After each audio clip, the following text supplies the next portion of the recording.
বিভিন্ন সাংস্কৃতিক সামাজিক সংগঠনগুলো এই শহীদ মিনারে সমবেত হয়েছেন।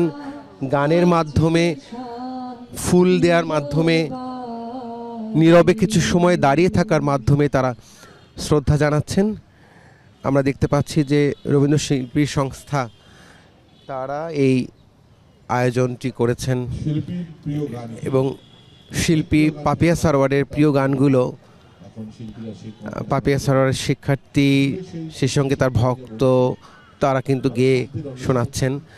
এবং আমরা দেখেছি এখানে শিল্পীরাই মূলত এসেছেন শেষ মুহূর্তের যে শ্রদ্ধা, শেষ মুহূর্তের যে ভালোবাসা, সেই ভালোবাসার বহিঃপ্রকাশ ঘটাতে, দেখাতে।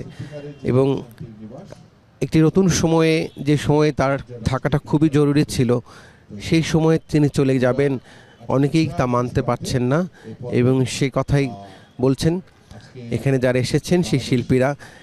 এবং আসলে তারই চলে যাওয়ায় সবাই বলছেন যে অপূরণীয় ক্ষতি হয়ে গেল, যে ক্ষতি আসলে পূরণ করবার নয়।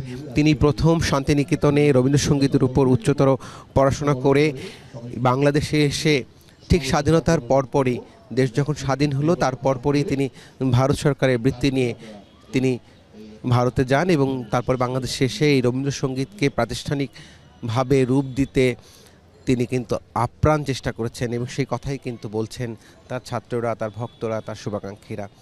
শ্রদ্ধা নিবেদন পর্বটি চলছে এবং কিছু সময়ের জন্য পাপিয়া সারোয়ারের মরদেহ এখানে রাখা হবে। আমাদের ছেলে চলে গেছে, আবার কিছু বলার নেই। আমাদের জীবন কত ছোট মেয়ে, তার প্রতিভা দিয়ে সে আমাদেরকে জিতিয়ে নিয়েছিল। তো সেই কথা মনে করে আমাদের সান্ত্বনা পেতে হবে। স্বপ্নের দিনগুলোতে ওর কথা আমরা মনে রাখবো, নিশ্চয়ই আমাদের মনের ভিতরে চিরদিন বেঁচে থাকবে।